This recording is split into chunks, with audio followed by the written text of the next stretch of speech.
Vamos a comenzar pues esta catequesis del día de hoy que vamos a tener sobre las virtudes cardinales. En el nombre del Padre, y del Hijo, y del Espíritu Santo. Amén. Pidamos el Santo Espíritu de Dios que descienda sobre nosotros en esta noche para que esta reflexión que nos disponemos a realizar nos sirva para nuestro provecho espiritual, para nuestro conocimiento y acercamiento a la palabra de Dios, a lo que el Señor nos enseña, a lo que la Iglesia nos muestra en su magisterio en torno a estas virtudes cardinales. Que el Espíritu Santo descienda sobre nosotros en esta noche. Ven, Espíritu Divino, manda tu luz desde el cielo, Padre amoroso del pobre, don en tus dones espléndido, luz que penetras las almas, fuente del mayor consuelo. Ven, dulce huésped del alma, descanso de nuestro esfuerzo, tregua en el duro trabajo, brisa en las horas de fuego, gozo que enjuga las lágrimas y reconforta en los duelos. Entra hasta el fondo del alma, divina luz, y enriquécenos. Mira el vacío del hombre si tú le faltas por dentro. Mira el poder del pecado cuando no envías tu aliento. Riega la tierra en sequía, sana el corazón enfermo. Lava las manchas, infunde calor de vida en el hielo. Doma el espíritu indómito, guía al que tuerce el sendero. Reparte tus 7 dones según la fe de tus siervos. Por tu bondad y tu gracia, dale al esfuerzo su mérito. Salva al que busca salvarse y danos tu gozo eterno. Amén. Vamos entonces a disponernos en este día para meditar un poquito sobre lo que son las virtudes cardinales. Y quiero partir de la carta de San Pablo a la comunidad de Filipos, que conocemos como Filipenses, en el capítulo 4, versículo 8, cuando San Pablo dice: todo cuanto hay de verdadero, de noble, de justo, de puro, de amable, de honorable, todo cuanto sea virtud y cosa digna de elogio, todo eso tenedlo en cuenta. O sea, es una invitación que San Pablo nos está haciendo desde el principio a que nosotros nos preocupemos por lo que es el bien, por sembrar el bien, por construirnos en el bien, por acercarnos permanentemente al bien. Y por eso dice San Pablo, hay que tenerlo en cuenta. Partamos de una primera precisión. ¿Qué viene siendo propiamente una virtud? Y si vamos a la definición más sencilla, podríamos decir que la virtud es la capacidad de elegir el bien y evitar el mal. El Catecismo de la Iglesia, en el número 1803, nos dice que la virtud es una disposición habitual y firme a hacer el bien. Permite a la persona no solo realizar actos buenos, sino dar lo mejor de sí misma, con todas sus fuerzas sensibles y espirituales. La persona virtuosa tiende hacia el bien, lo busca y lo elige a través de acciones concretas. Lo que indica que ya es una disposición que parte de nosotros, pero de modo no esporádico, sino de modo habitual. Y esa disposición nos tiene que llevar hacia el bien, lo que tienda al bien. Busca el bien y elige el bien, buscando así lo mejor de nosotros mismos. Por eso la Iglesia ha clasificado las virtudes en 2 grupos, lo que se llaman las virtudes teologales y lo que se llaman las virtudes humanas. Dentro de las virtudes teologales, son teologales porque de Dios vienen, y esas son la fe, la esperanza y la caridad. En otra ocasión podremos hablar de ellas, aunque pues de modo individual hemos hablado muchas veces de cada una de ellas.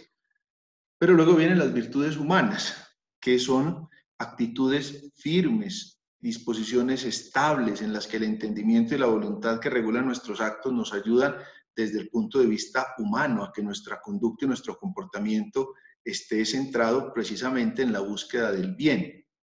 Dentro de esas virtudes humanas, que son muchísimas, la Iglesia nos ha como clasificado 4 que son cardinales en torno a lo que se llaman como los 4 puntos cardinales: norte, sur, oriente, occidente. Pues asimismo habrían 4 de las que van a depender todas las demás virtudes humanas, o también conocidas como virtudes humanas, morales, perdón.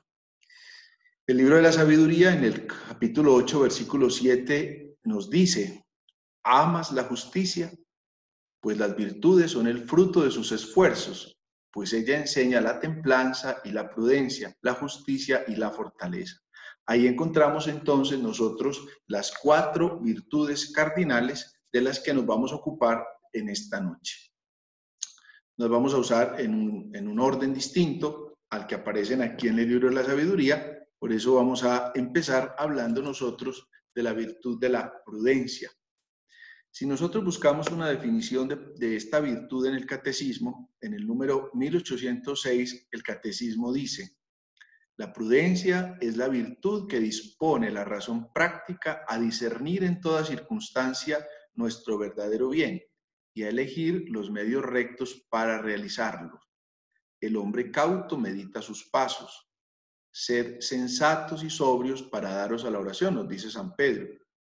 La prudencia es la regla recta de la acción, escribe Santo Tomás siguiendo a Aristóteles. No se confunde ni con la timidez o el temor, ni con la doblez o la disimulación. Es la llamada virtud de oro. Conduce las otras virtudes indicándoles regla y medida. Eso nos enseña el catecismo sobre esta virtud. Partamos entonces de esa primera definición. Dispone la razón práctica y nos dispone a discernir todas las circunstancias que se nos van presentando en nuestra vida. Cada uno de nosotros vive en circunstancias muy distintas y en esas circunstancias va edificando su propia historia, va construyendo su proyecto de vida. En esa construcción nosotros vamos tomando decisiones, nosotros vamos haciendo elecciones, vamos encontrando personas que se acercan a nosotros, que nos iluminan o que nos oscurecen, porque cada uno de nosotros también va teniendo personas en su entorno que le van a ayudar a sembrar el bien o por el contrario lo van a incitar a elegir el mal. Ahí es donde viene precisamente la virtud de la prudencia, a saber elegir los medios rectos para realizar el bien, para buscar y procurar el bien. Eso nos lleva en la prudencia a lo que tiene que ser la perfección del hombre mismo. El ser humano está llamado a ser perfecto. El Evangelio nos está diciendo eso. Sean perfectos como yo soy perfecto, dice el mismo Señor. Son muchos los peligros que acechan al hombre, muchas las circunstancias en las que todos nos vemos abocados a claudicar. El libro del Eclesiástico, en el capítulo 18, versículo 27, dice: el hombre sabio es precavido en todo. En la ocasión de pecar se anda con cuidado, porque es muy fácil nosotros sucumbir al mal. El Señor en el Evangelio también lo advierte. Ancho es el camino que lleva a la perdición y estrecho el sendero que nos lleva a la salvación. Porque la prudencia nos tiene que llevar precisamente a encontrar en nuestra vida lo que nos lleva al camino de la salvación. El libro del Eclesiástico también nos recomienda en el capítulo 5 que seamos prontos en el escuchar y tardos en el responder. Cada uno tendrá que aprender a moderar sus impulsos, porque lo normal es que nos dejemos llevar por los impulsos. Y a veces el impulso está movido por la pasión, por el desenfreno, por la animosidad y nos lleva a situaciones que no son oportunas. Obrar contra la ira ya es un gran acto de prudencia y en eso tenemos que estar siempre vigilantes. San Pablo en la primera carta a los Corintios, en el capítulo 10, versículo 12, advierte: el que esté firme, cuidado no caiga, esté siempre atento a lo que tiene que hacer. Porque incurrir en una falta es muy fácil, hacer juicios temerarios es muy fácil, juzgar al otro es muy fácil. Nosotros no podemos caer en el juego de la palabra inoportuna o de los juicios atrevidos o temerarios, sino que tenemos siempre que estar caminando hacia la salvación. Y el prudente se da cuenta que el camino a la salvación es la primera tarea que él tiene, pero que también tiene que ayudar a los otros a encontrar ese camino de salvación. Por eso advierte el Señor en el Evangelio de San Mateo, en el capítulo 7, una afirmación que nos puede resultar un poquito dura, pero advierte: no den a los perros lo que es santo, ni echen sus perlas a los cerdos, no sea que las pisoteen con sus patas y después volviéndose los despedacen. Actuar con prudencia es una tarea de sabios. Nosotros en la novena de Navidad lo leemos, así lo rezamos. La prudencia que hace verdaderos sabios. El verdadero sabio es ante todo una persona prudente. En esa prudencia, fíjense que Muchas veces nos han dicho, Dios nos regaló una boca y dos oídos, como quien dice, oiga más y hable menos. Mucho se equivoca el que mucho habla. En cambio, el prudente es aquel que sabe hacer silencio, que sabe guardar en el corazón muchas cosas, que sabe reflexionar en torno a lo que escucha, como la Santísima Virgen María. Acuérdense cuando está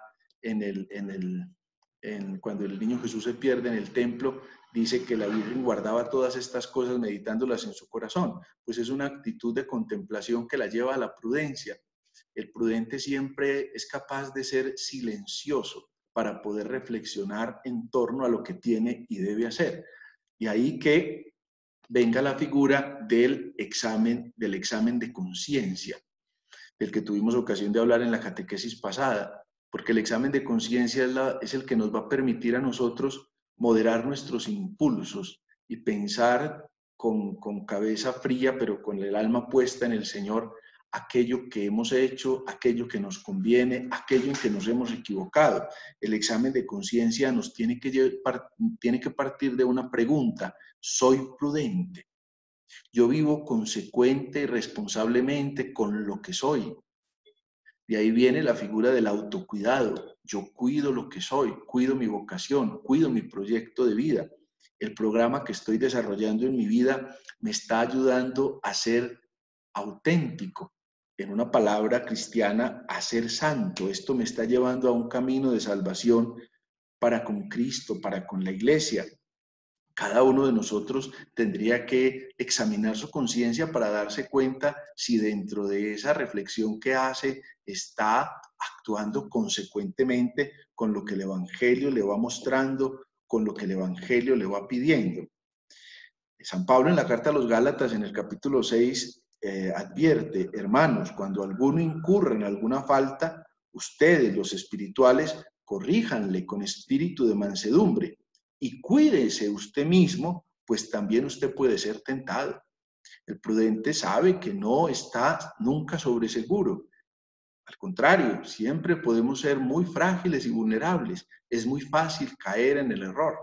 Es muy fácil caer en la tentación, sucumbir a la tentación y por tanto caer en el pecado.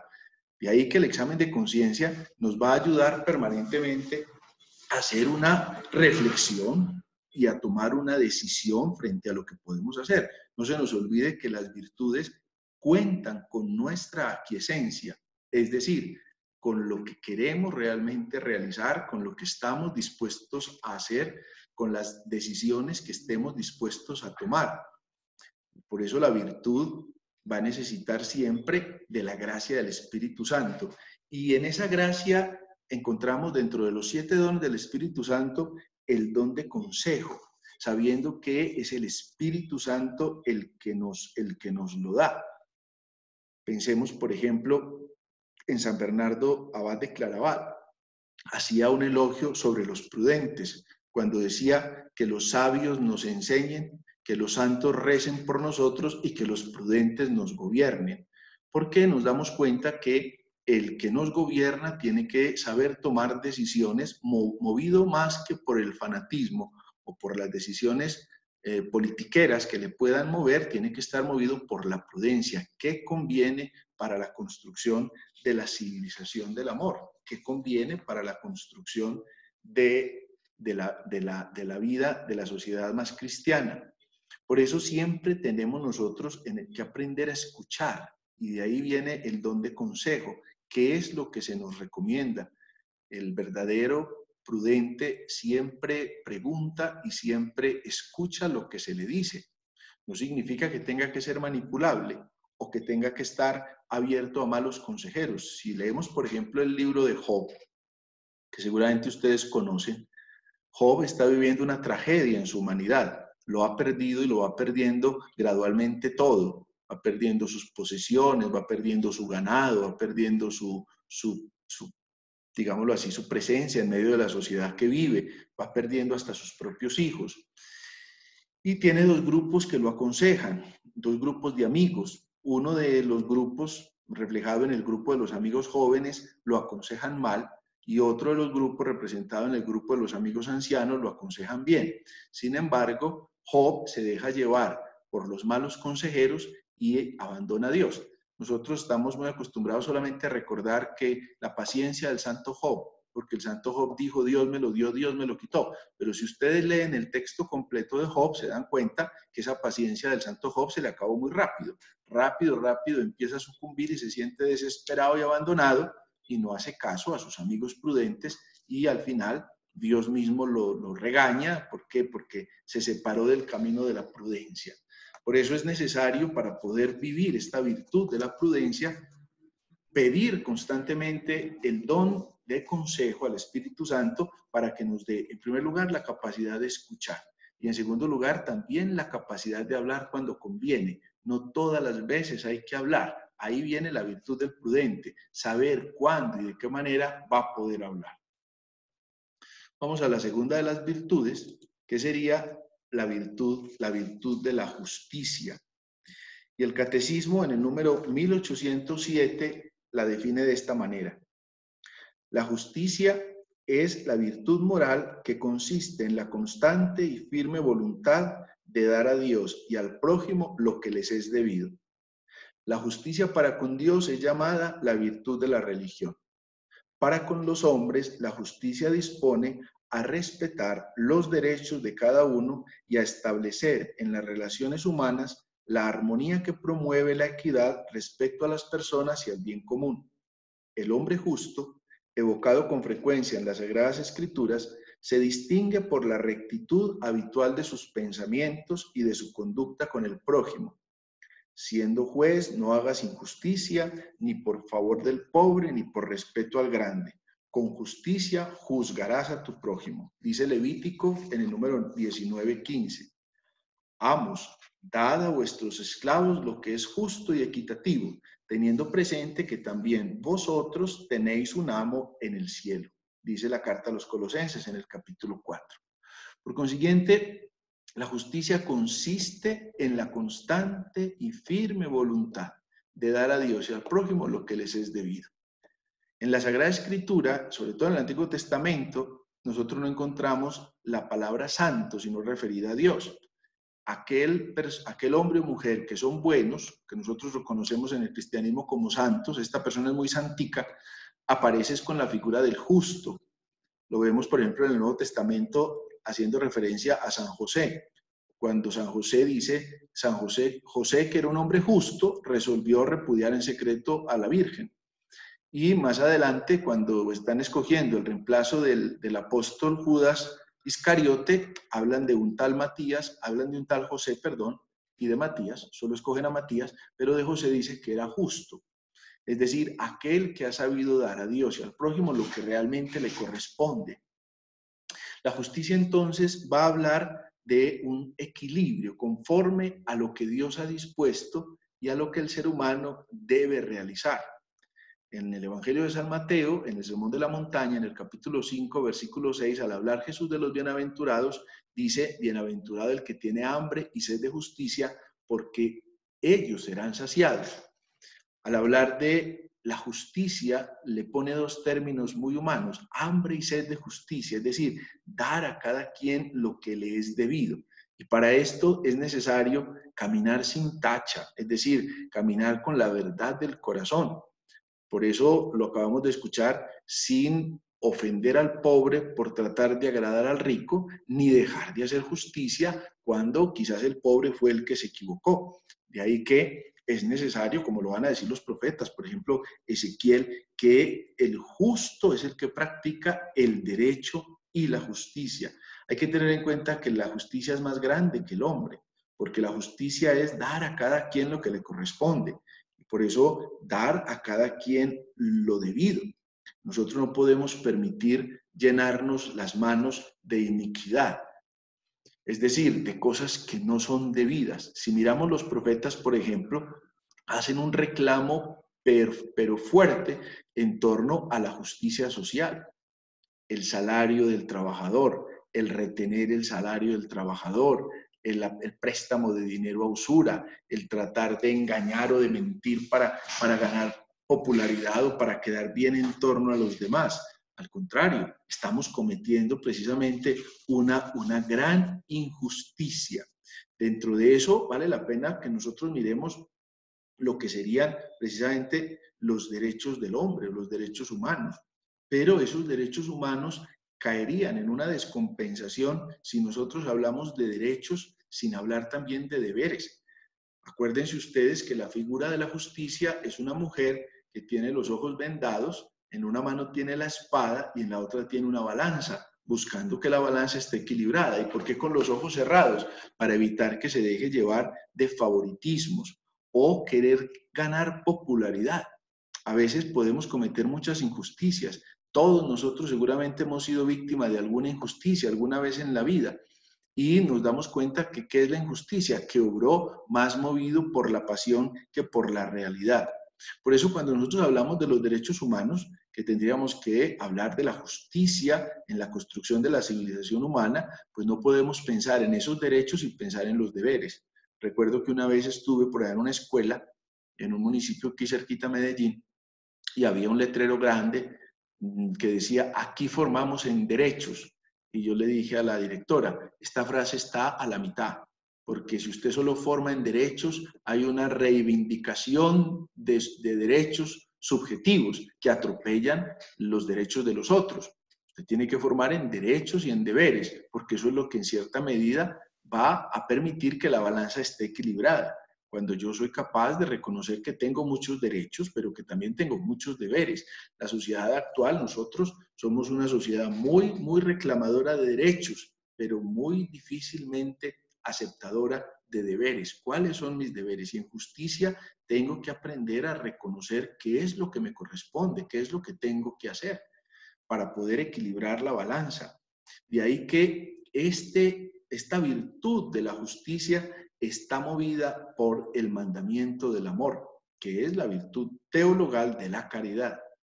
Cuando me permito mover en lo que tiene que ser el mandamiento del amor, me doy cuenta que está antecedido el amor al prójimo por el amor a Dios. Cuando Jesús dice o está haciendo la enseñanza sobre los mandamientos, dice, el primer mandamiento es, escucha Israel. O sea, disponga el oído. Ese es el primer mandamiento, disponga el oído. ¿Para qué? Para amar a Dios con todo el corazón, con toda la mente, con todo el ser. Y el segundo mandamiento es igual de importante al primero, para amar al prójimo como a sí mismo. San Juan lo advierte, es que si no amo al hermano al que veo, ¿cómo voy a amar a Dios al que no veo? De ahí que en el mandamiento del amor tengo que saber equilibrar lo que decíamos al inicio citando el catecismo, lo que es la virtud de la religión, es decir, los deberes para con Dios y también lo que es el amor al prójimo. Por eso el Señor en el Evangelio de San Mateo, en el capítulo 7, lo advierte, con la medida con que midiereis, se os medirá. ¿Por qué te fijas en la viga que tiene tu hermano en el ojo y en la paja que tiene tu hermano en el ojo y no reparas en la viga que tiene en el tuyo? Tenemos que medir justamente, saber que nosotros también en el fondo tenemos que responder por aquellas realidades que nosotros hacemos. Pero hay una cosa muy paradójica. Para los demás queremos guante de hierro, es decir, que nada se les perdone, que llegue una justicia implacable y acabe con ellos. En cambio, para nosotros siempre estamos procurando que todo se nos perdone, que en todo seamos comprendidos, que la gente nos tenga paciencia, que vean que es que yo me equivoqué, pero al mismo tiempo yo también soy consciente que tengo un deber para con el otro, que también el otro es mi hermano, que se equivoca como me equivoco yo, que comete errores como los cometo yo, que a veces camina en tinieblas como también lo he hecho yo. De ahí que el mandamiento del amor tiene que ser el medidor. No hay justicia sin amor. Eso sería deplorable. Lastimosamente vivimos en un sistema en el que no coinciden o no quieren permitir que coincidan estas dos dimensiones, la justicia y la caridad. La caridad no excluye la justicia y la justicia no excluye la caridad. Se condicionan, es decir, no puede existir amor sin justicia.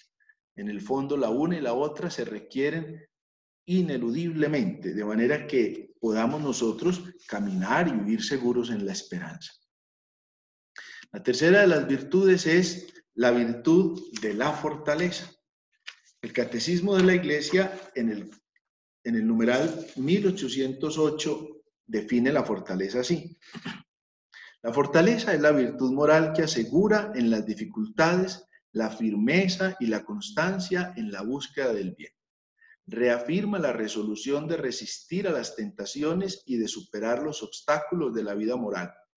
La virtud de la fortaleza hace capaz de vencer el temor, incluso a la muerte, y de hacer frente a las pruebas y a las persecuciones. Capacita para ir hasta la renuncia y el sacrificio de la propia vida por defender una causa justa.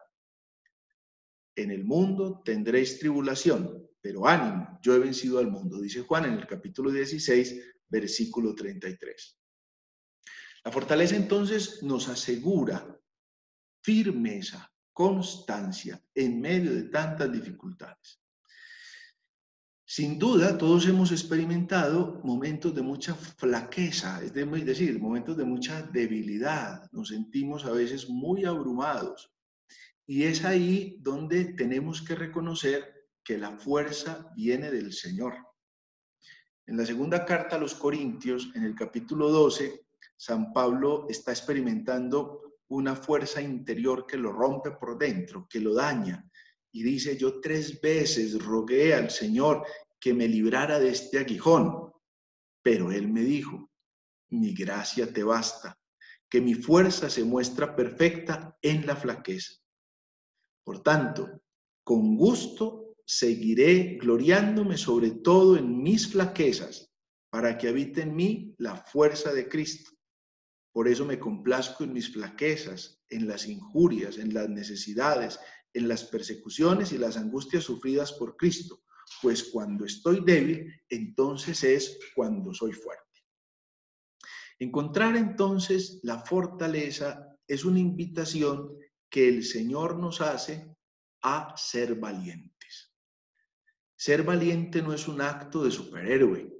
Ser valiente no es un acto de heroísmo inhumano.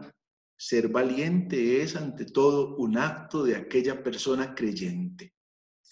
San Pablo en los Filipenses les dice, todo lo puedo en aquel que me conforta, es decir, todo lo puedo en aquel que me da la fortaleza. Es que es Dios el que nos va guardando, el que nos va iluminando, el que nos va ayudando en medio de la historia. Por eso la carta a los Hebreos en el capítulo 10 nos invita a hacer un recorrido por nuestra historia, para darnos cuenta cómo en medio de muchas cosas que hemos tenido que vivir, el Señor es el que nos ha dado la fortaleza. Fíjense cuántas veces el Señor en la Sagrada Escritura, de modo particular en el Evangelio, nos invita a ser valientes frente a las grandes adversidades que se nos puedan presentar en la vida. Piensen, por ejemplo, cuando están en el mar y hay una gran tempestad y un alto oleaje y los apóstoles están muertos de miedo. Despiertan al Señor que viene dormido en la barca y el Señor al despertar los regaña y les dice, ¿por qué tienen miedo, hombres de poca fe? Después increpa el viento y el mar y todo vuelve a la calma. Pensemos, por ejemplo, en el momento cuando el Señor viene caminando sobre las aguas, Pedro se antoja también de caminar sobre las aguas, el Señor le da esa oportunidad, pero hay una leve brisa y Pedro se empieza a hundir y grita, Señor, sálvame, que me ahogo. Y el Señor lo salva, pero después lo regaña porque le faltó fe. Yo sé que todos experimentamos momentos de mucha debilidad y por eso necesitamos mucha fortaleza, pero es ahí donde viene la valentía. La valentía no como un acto heroico, sino como esa fortaleza que de Dios viene, dándonos cuenta que en nuestro caminar el Señor es el que nos va ayudando a pesar de nuestra debilidad. Por eso en la virtud de la fortaleza estamos llamados a superar la debilidad humana, a superar el miedo. Sin duda hay muchas cosas que nos atemorizan, muchas cosas que nos llenan de miedo. ¿Por qué? Porque no sabemos cómo vamos a responder. ¿Quién no tuvo miedo cuando fue a entrar a un grupo en el colegio nuevo? O cuando fue a pasar de la primaria al bachillerato, o cuando salió del bachillerato a entrar a nuevos estudios superiores, o cuando va a empezar un nuevo trabajo, o cuando va a empezar una nueva vida. Por ejemplo, el que se casa, ¿cómo va a decir que no tiene miedo? ¿Por qué? Porque hay un cierto temor de parte humana frente a lo desconocido. ¿Cómo ir a hacer eso donde voy a entrar? ¿Cómo ir a ser esa persona con la que voy a trabajar? ¿O cómo ir a ser esa persona con la que voy a compartir mi vida? Siempre hay un cierto miedo, y el miedo es profundamente humano. No podemos decir que no, pero en medio de ese miedo, de esa debilidad humana, tenemos que irnos formando en la fortaleza que de Dios viene. Y de ahí que tengamos que estar dispuestos a afrontar los peligros que se nos van a presentar. Varias veces en el Evangelio el Señor advierte que el camino que sigue no es fácil. Si esto hicieron conmigo, el Maestro y el Señor, ¿qué van a hacer con ustedes? Por eso encontramos muchas partes del Evangelio en el que el Señor advierte: los van a llevar a los tribunales, los van a calumniar, los van a perseguir, pero el que resista hasta el final, ese se salvará. Son muchas las personas valientes que nosotros encontramos en el camino, sin ser, como les decía ahorita, superhéroes. ¿Cómo no vamos a encontrar aquellas personas que son capaces de mantenerse en la verdad? Aquellas personas que son capaces de dar testimonio de aquello en que creen. Por eso la Iglesia nos ha presentado la figura de los mártires. ¿Cuántos hombres y mujeres lo han arriesgado todo? Han perdido su reputación por la verdad. Piense, por ejemplo, Santo Tomás Moro. Santo Tomás Moro era canciller del rey de Inglaterra. Y cuando el rey de Inglaterra resolvió separarse de la obediencia a Roma, es decir, de romper la comunión con la Iglesia, Santo Tomás Moro no tuvo temor en decirle lo equivocado que estaba. Y empezó una persecución tremenda de parte del rey contra Santo Tomás Moro, al punto de hacerle perder toda su reputación, toda su buena fama, hasta sus bienes y propiedades, y de llevarlo casi al ostracismo. Pero Santo Tomás Moro se convierte, por eso el Papa Juan Pablo II lo presentó como el patrono de los santos, el patrono de los políticos. ¿Por qué? Porque fue capaz de responder en conciencia más que al poder humano que le estaba presionando, y fue valiente. Seguramente desde su humanidad tuvo muchos momentos de desconsuelo, pero fue capaz de soportar la adversidad por la fe.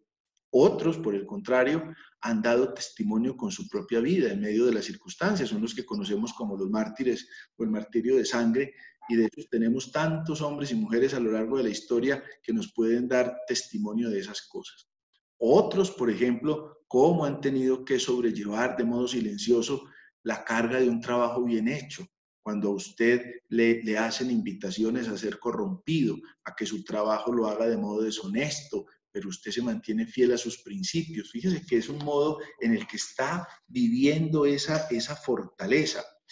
Santo Tomás de Aquino presenta precisamente esta virtud como desde dos dimensiones. Primera, la dimensión del que está dispuesto a afrontar los peligros, y la segunda, la dimensión del que está dispuesto a soportar las adversidades por una causa justa. Primero, a soportar los peligros, porque en los peligros mismos, pues uno va aprendiendo a sortearlos. Quien haya caminado por un camino bien difícil sabe que tiene que caminar con cuidado, que tiene que darse cuenta dónde va a poner el pie, que dónde se va a apoyar, porque está ante un peligro de poderse caer. Pero también, en un segundo lugar, tiene que saber que a veces la opción por la verdad y por el Evangelio lo va a llevar a soportar adversidades, es decir, cosas que son muy duras, que son muy difíciles, pero es ahí donde viene precisamente la fortaleza de Dios. Y por eso vuelvo y repito lo que decía la carta a los Hebreos: traigan a la memoria los días pasados, cómo el Señor les ayudó en medio de esas situaciones duras y dolorosas, en esos combates que todos tuvieron que afrontar. Lo normal es que todos nosotros respondamos por naturaleza al miedo en medio de la angustia o del disgusto o del sufrimiento, o claudicando, es decir, dejándonos desvanecer. Pero no podemos olvidarnos que para alcanzar la fortaleza debemos estar sostenidos por un gran amor a la verdad y un gran amor al bien, es decir, un gran amor a Dios. Porque en el amor a Dios encontramos nosotros precisamente nuestra fortaleza. Eso es un gran regalo y es un don al mismo tiempo. Y ese don lo tenemos que pedir. Por eso la fortaleza va unida al don de fortaleza. La fortaleza es una virtud, pero también, porque la trabajamos, la debe trabajar cada uno de nosotros, desde su humanidad, pero al mismo tiempo es un don que viene del Espíritu Santo. Es un don del Espíritu Santo que nos hace fuertes. La fuerza no está en nosotros como una realidad que no cuente con la gracia. Ahí hay una cosa a veces compleja con este sincretismo religioso que nos hace pensar como en unos puntos mágicos que se llaman chakras, en donde se concentra la energía luminaria de no sé qué cosas, ¿no?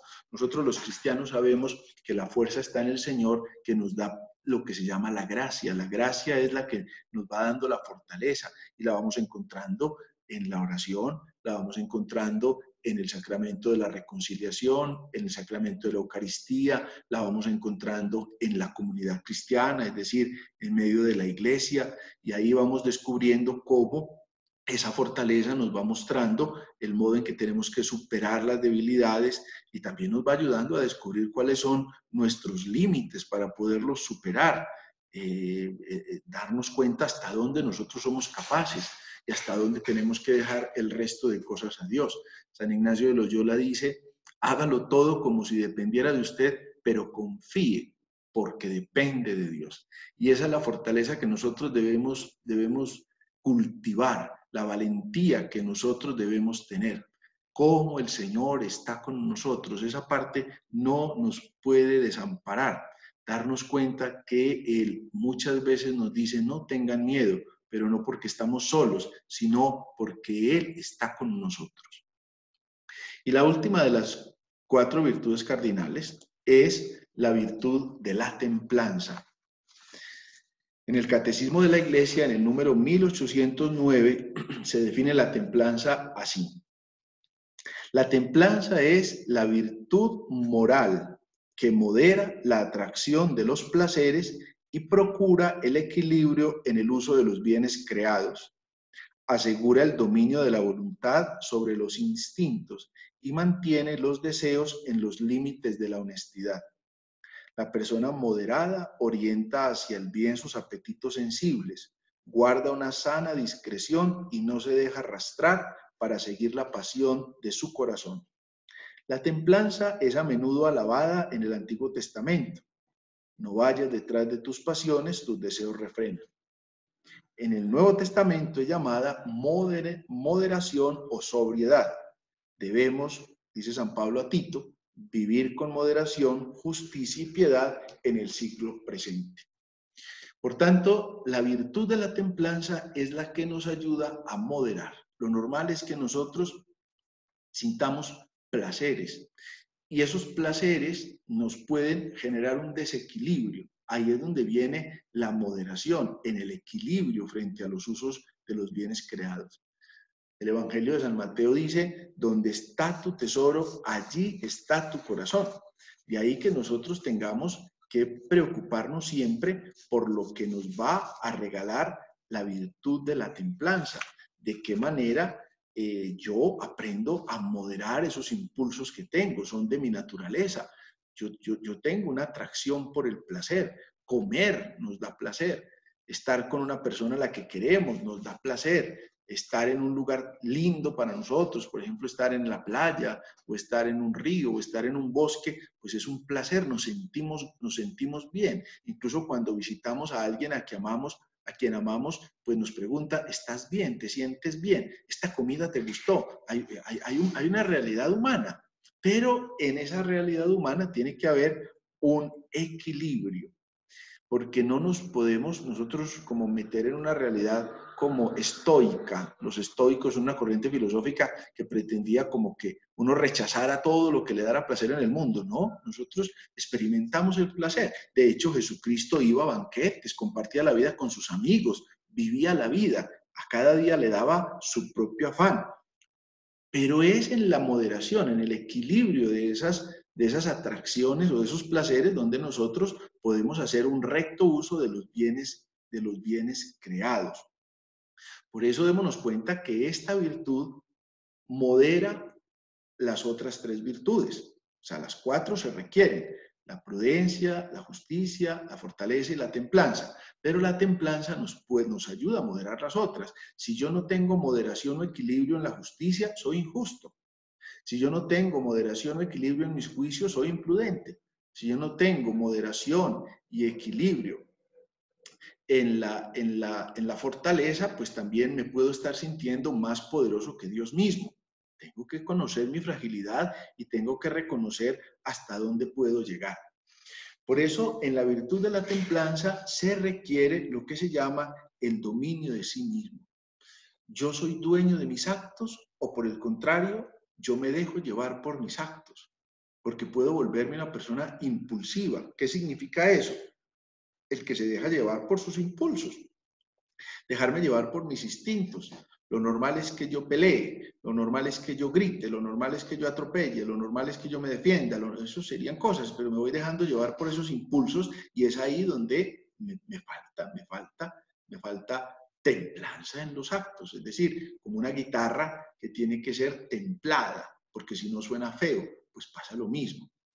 Una persona que tiene sus compromisos, por ejemplo, una persona casada o un sacerdote, es que siente atracción por otra persona distinta a su matrimonio o un sacerdote, pues por otra persona, eso es, digámoslo así, es una actitud normal, es de su naturaleza, pero la templanza viene en el modo como va a responder a esa atracción física o sexual que está sintiendo por el otro, porque ahí es donde tiene que moderar sus impulsos.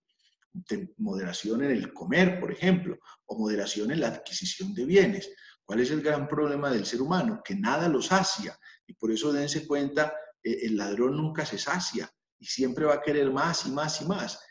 Pensemos, por ejemplo, en el poder. ¿Cómo hace daño el poder? ¿Cuánta gente se siente poderosa y cada vez necesita como más poder? El poder es incontenible. Pues ahí es donde viene precisamente el dominio de sí. Yo, ¿cómo puedo ser realmente una persona prudente en el actuar? Porque soy capaz de moderar esos impulsos. Yo soy dueño de mí mismo. Y esa es una tarea que el cristiano tiene que estar haciendo permanentemente. No se puede dejar dominar por sus pasiones, al contrario, trabaja en eso. Me acuerdo que un padre del seminario nos decía que alguna vez una persona que se confesaba decía, padre, pero siempre me confieso de lo mismo y esta mi debilidad y esta mi debilidad. Y el padre le decía, pero le está bregando. Entonces sígale bregando, es decir, sígale afinando, como una guitarra. ¿Cuántas veces? No sé si alguno de ustedes toca guitarra o si no, fíjense cuando alguien está tocando guitarra, ¿cuántas veces hay que volver a templar las cuerdas? No es que uno la temple el día que la compró y la guitarra ya quedó templada, no, hay que estar templando permanentemente esas cuerdas. Y por eso a esta virtud de la templanza se le exige de modo particular otra de las virtudes muy importantes, porque es la virtud de la humildad, el reconocer hasta dónde puedo, el reconocer cuáles son mis debilidades, el reconocer qué tanto me falta. Yo no soy indiferente, ni soy una piedra, ni soy insensible. Eso no es cristiano. Usted lo normal es que sienta, lo normal es que a veces se sienta confundido, lo normal es que a veces se sienta muy débil, lo normal es que a veces hasta se equivoque, pero es en la virtud de la humildad donde uno reconoce hasta dónde va y cómo necesita de la gracia de Dios. Y por eso el humilde sabe que tiene que estar cada vez más y más vigilante, de manera que pueda estar abierto a la gracia de Dios. Y el humilde sabe que solo no es capaz, que necesita la ayuda de Dios, porque si no es con la ayuda de Dios, nosotros no vamos a ser capaces. Por consiguiente, mis queridos amigos, todas las virtudes tienen que ser trabajadas desde nuestra realidad humana. Precisamente el Señor nos dotó de inteligencia y de voluntad para poder trabajarlas. Y por eso son virtudes humanas, pues así se llaman, porque proceden del hombre mismo. Pero esas virtudes humanas cuentan con la segura ayuda del Espíritu de Dios. Pero volvamos a una frase que ya me han oído muchas veces de San Agustín. Dios que te creó sin ti no te salvará sin ti. La gracia supone la naturaleza, dice San Agustín. Lo que quiere decir que la perfecciona siempre y cuando nosotros nos dejemos perfeccionar por esa gracia. Las 4 virtudes entonces tendrán que estar permanentemente trabajadas por nosotros.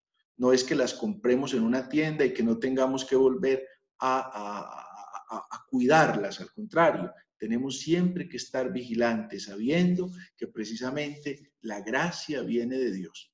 Yo los invito entonces a que no desfallezcamos, a que nosotros trabajemos por la justicia, por la prudencia, por la fortaleza y por la templanza.